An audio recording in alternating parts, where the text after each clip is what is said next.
Hi there, I'm Zoe Clarke, Customer Training Specialist at RosterElf.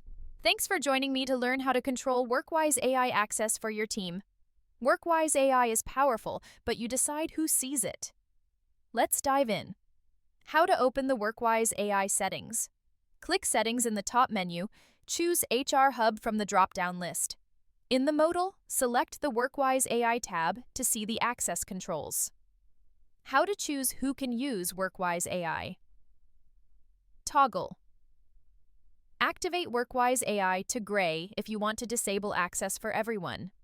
Toggle, activate Workwise AI to green, then set admins green and managers gray if only admins need access.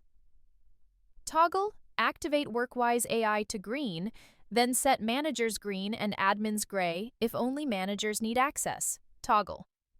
Activate Workwise AI to green, then set both admins and managers gray if you want access limited to yourself. Green means on, gray means off, so you can change permissions in seconds.